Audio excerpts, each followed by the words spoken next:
اللہ تعالیٰ نے جتنے انسانی رشتے بنائے ہیں، ماں باپ، بہن بھائی، چاچے تائے، دادا دادی، نانا نانی، ساس سسر، خالہ بھانجا بھتیجا، پھوپھی پھوپھا، یہ جتنے اللہ نے رشتے بنائے ہیں، ان میں سب سے اہم رشتہ خامد اور بیوی ہے۔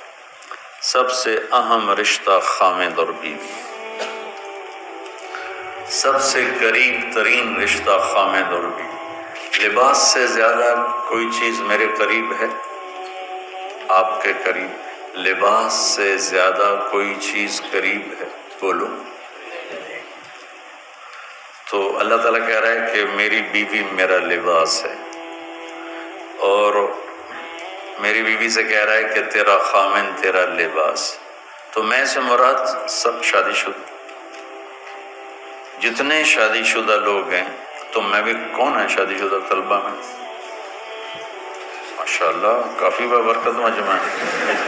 ہاں اچھا، تو اللہ تم سے کہہ رہا ہے تمہاری بیوی تمہارا لباس ہے۔ سب سے قریب، شادی کے بعد قریب ترین رشتہ لفظ لباس بتا رہا ہے بیوی ہے۔ قریب ترین رشتہ بیوی ہے، اور جو قریب ترین ہوتا ہے وہ پہلے ہوتا ہے، اس کا حق پہلے آ جاتا ہے۔ قریب ہو گیا۔ اور کل میں نے کہا تھا کہ لباس اور میرے درمیان کوئی چیز حائل نہیں ہے۔ اس سے میں نے وہ ایک حدیث کو اس کے ساتھ جوڑا تھا جو آپ نے حضرت فاطمہ رضی اللہ تعالیٰ عنہ سے فرمایا تھا کہ جسے میں پسند کروں اسے تو پسند نہیں کرے۔ تو چپ کر کے واپس چلی گئیں اور اپنی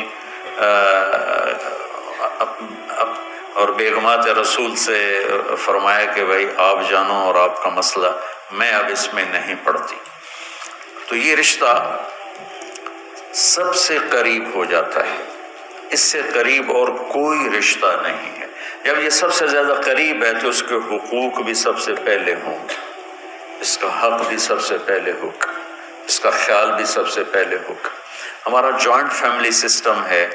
میں کوئی بچیوں کو ساس سسر کے خلاف نہیں بھڑکا رہا، جو سسرال میں زیادتی ہو رہی ہے میں اس کے ازالہ کی کوشش کر رہا ہوں۔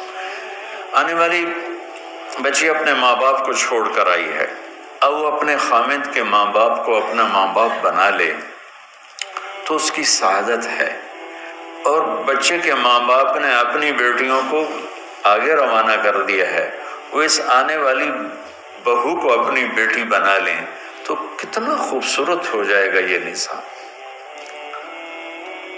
لیکن تربیت بھی نہیں ہے اور سیرت بھی سامنے نہیں ہے۔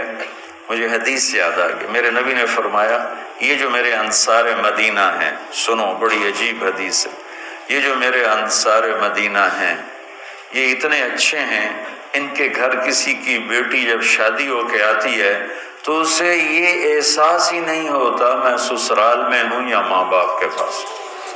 یہ میں چاہتا ہوں، یہ میری تشریح میں کوئی کمی زیادتی ہو جاتی ہوگی، کوئی سائٹ زیادہ بیان ہو جاتی ہے، کوئی کم ہو جاتی ہے، لیکن میں یہ چاہتا ہوں۔